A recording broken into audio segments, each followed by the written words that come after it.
आज झारखंड और बिहार को पीएम मोदी क्या सौगात देने वाले हैं, फटाफट 90 सेकंड में देखिए पूरी खबर। पीएम नरेंद्र मोदी आज बिहार और झारखंड के दौरे पर जाएंगे। पीएम मोदी पहले झारखंड पहुंचेंगे, जहां उनके स्वागत के लिए जोरदार तैयारी की गई। महिलाएं हजारों दीप जलाने के साथ वंदे मातरम का गीत गा रही हैं। पीएम मोदी के स्वागत को तैयार देवघर में जमकर नारेबाजी भी हो रही है।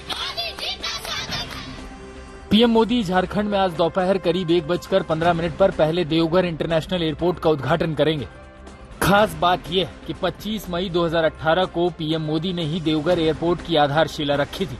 आज एयरपोर्ट के उद्घाटन के साथ ही देवघर से कोलकाता के लिए उड़ान सेवा की शुरुआत हो जाएगी, जबकि देवघर से बेंगलुरु, दिल्ली और मुंबई के लिए उड़ान सेवा 14 जुलाई से शुरू होगी। एयरपोर्ट से ही पीएम मोदी झारखंड में 16,000 करोड़ की विकास परियोजनाओं का उद्घाटन और शिलान्यास करेंगे। इसमें एम्स का उद्घाटन भी शामिल है।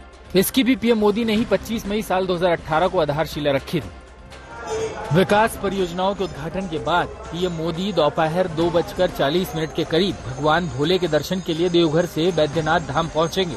देश के 12 ज्योतिर्लिंगों में शामिल बैद्यनाथ धाम में विधिवत पूजन अर्चन और आरती के बाद पीएम मोदी देवघर में एक विशाल जनसभा को संबोधित करेंगे, जिसकी तैयारी बीजेपी ने जोर शोर से की है। झारखंड से शाम को बिहार की राजधानी पटना पहुंचेंगे। पीएम मोदी यहां बिहार विधानसभा के शताब्दी समारोह के समापन में शामिल होंगे और शताब्दी स्मृति स्तंभ का अनावरण करेंगे।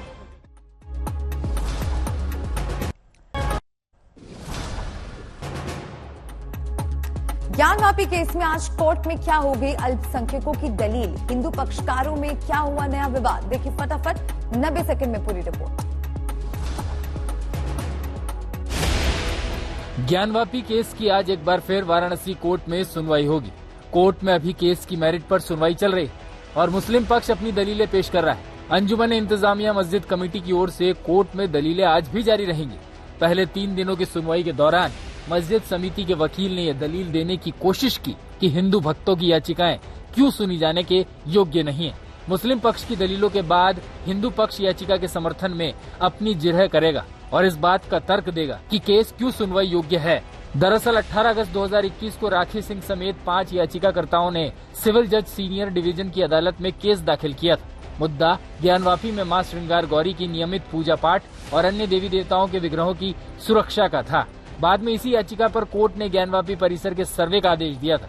अब सुनवाई के बीच हिंदू पक्ष की ओर से वकील विष्णु शंकर जैन ने श्री आदि महादेव काशी धर्मालय मुक्ति न्यास के गठन का ऐलान किया। ट्रस्ट बनाया है कानूनी लड़ाई को अच्छे कोऑर्डिनेशन के लिए, तो उसमें इलीगैलिटी क्या है?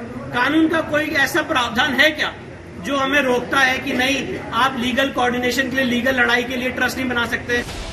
हालांकि कुछ लोग विष्णु शंकर के इस नए ट्रस्ट के गठन को हिंदू पक्षकारों के दो फाड़ होने के तौर पर देख रहे हैं। ज्ञानवापी केस की मुख्य वादी राखी सिंह और वैश्विक सनातन संघ की ओर से वकील हरिशंकर जैन और उनके बेटे विष्णु शंकर जैन की भूमिका पर सवाल खड़े किए जाते रहे।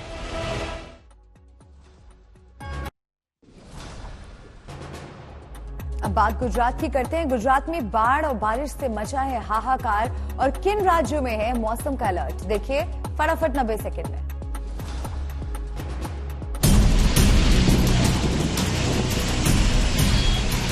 देश के कई हिस्सों में बाढ़ और बारिश का कहर जारी है। महाराष्ट्र, गुजरात में रेड अलर्ट, केरल और उत्तराखंड के लिए ऑरेंज अलर्ट जारी किया गया है। गुजरात में बाढ़ और बारिश का कहर जारी है। सैलाब की विभीषिका में अब तक 61 लोगों की जान जा चुकी है, जबकि बाढ़ प्रभावित इलाकों से अभी तक 6000 लोगों को रेस्क्यू किया गया है। पीएम मोदी ने गुजरात के सीएम भूपेंद्र पटेल को फोन कर हालात का जायजा लिया और हर संभव मदद देने का वादा भी किया। गुजरात में सैलाब से तबाही के दहिला देने वाली तस्वीरें सामने आ रही हैं। वलसाड़ में बाढ़ में फंसे 50 से ज्यादा लोगों को कोस्ट गार्ड की टीम ने हेलीकॉप्टर से रेस्क्यू किया। एनडीआरएफ की 6 टीमें भी रेस्क्यू मिशन में जुट गई हैं। बारिश और बाढ़ से छोटा उदयपुर का बहुत बुरा हाल। बोडोली में तो सड़कों पर नाव चल रही है और मकानों का पहला तल सैलाब में डूबा है। वहीं तापी जिले में पुल के ऊपर दरिया बहने से पुल क्षतिग्रस्त हो गया। नादियाद में भारी बारिश ने लोगों का सुख चैन छीन लिया है। मध्य प्रदेश के खरगोन में एक बाइक सवार सड़क पर बहती तेज धार के बीच फंस गया, जिसे बचाने में लोगों के पसीने छूट गए। महाराष्ट्र के नंदुरबार में भारी बारिश के बाद बाढ़ जैसी स्थिति पैदा हो गई और सड़क पर दरिया बहने लगा। लिहाजा स्कूल गए बच्चे सड़क की दूसरी छोर पर देर तक फंसे रहे। बाद में उन्हें रेस्क्यू किया गया। मध्य प्रदेश में पिछले 24 घंटे में आकाशीय बिजली की चपेट में आकर 7 लोगों की जानें भी जा चुकी है। आज भारत और इंग्लैंड के बीच वनडे सीरीज का पहला मैच। फटाफट 30 सेकंड में देखें टीम इंडिया का जोश।